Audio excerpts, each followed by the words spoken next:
Pemirsa, calon gubernur Nelson Pomalingo melakukan kampanye di Logis di Desa Toluwaya, Kecamatan Bulango Timur, Kabupaten Bone Bolango, Provinsi Gorontalo pada Kamis 3 Oktober 2024. Nelson Pomalingo menegaskan dua sektor prioritas yang perlu ditingkatkan, yakni pendidikan dan kesehatan. Sektor pendidikan menargetkan Universitas Negeri Gorontalo sebagai kampus bertaraf internasional. Sementara di sektor kesehatan, ada Rumah Sakit Umum Daerah RSUD Hasri Ainun Habibie. Untuk informasi lebih lengkapnya, akan dilaporkan rekan Hergianto Tangahu, wartawan Tribun Gorontalo untuk Anda. Silakan laporan dari Anda, rekan Hergianto. Terima kasih Justina di studio dapat kami laporkan pada Kamis kemarin 3 Oktober 2024 di Bone Bolango, Provinsi Gorontalo, di mana salah satu paslon Gubernur Gorontalo, Nelson Pomalingo, melakukan kampanye dialogis di Kabupaten Bone Bolango, tepatnya di Kecamatan Bulango Timur.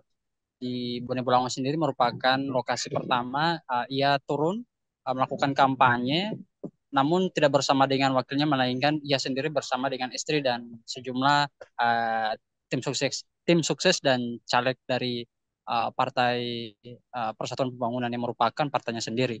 Nelson dalam kesempatan ini menyampaikan sejumlah program yang mana memang akan menyasar terkait dengan pembangunan Provinsi Gorontalo di sejumlah sektor, baik di sektor pendidikan, kesehatan, dan sosial. Bahkan dia menyinggung banyak soal pemberdayaan UMKM dan pertanian.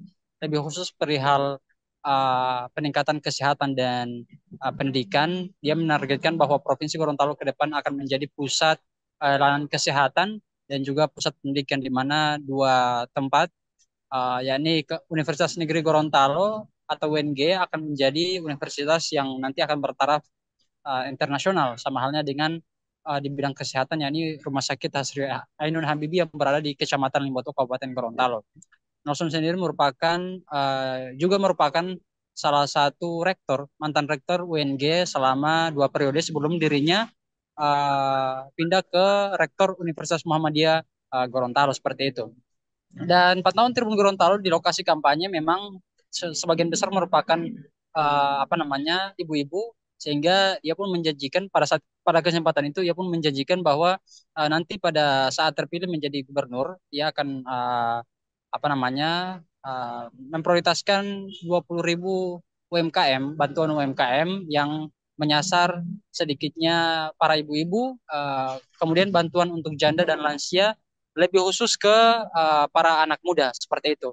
Dan memang pada saat kampanye dialogis ini Nelson terlihat hanya sendiri saja, dan terungkap beberapa saat setelah kampanye berakhir, strategi kampanyenya yakni turun turun dengan 2 rute berbeda, yakni Patriot 1 dia sendiri dan juga Patriot 2 Kris Wartabone selaku wakilnya, seperti itu. Sehingga dia merasa strategi semacam itu dapat menyentuh dan efektif menyasar berbagai macam desa dan kecamatan di Bone Bolango. Dan hari ini berdasarkan jadwal, Nelson berpindah ke Kota Gorontalo untuk melakukan kampanye dialogis di hari keduanya dan masih menggunakan strategi yang sama. Dapat kami laporkan juga bahwa Nelson merupakan salah satu paslon Gubernur Gorontalo berpasangan dengan Kris Wartabone, yang pada saat proses undian nomor di KPU Provinsi Gorontalo dia mendapatkan nomor urut 2, sementara nomor urut 1 dapat oleh paslon Gusnar Ismail dan Ida Saida Rusli. Nomor 3 didapatkan oleh Hamzah Isa dan Baharudin Bahmid yang diusung oleh Partai PDI Perjuangan, dan paslon terakhir adalah paslon nomor 1 adalah Tony Uloli dan Martin Taha, dan paslon terakhir atau nomor 4 adalah Gusnar Ismail dan Ida Saida, seperti itu. Dan berdasarkan catatan juga laporan dari kami dari KPU Provinsi Gorontalo, bahwa di Provinsi Gorontalo untuk Pilgub sendiri terdiri dari sedikitnya 884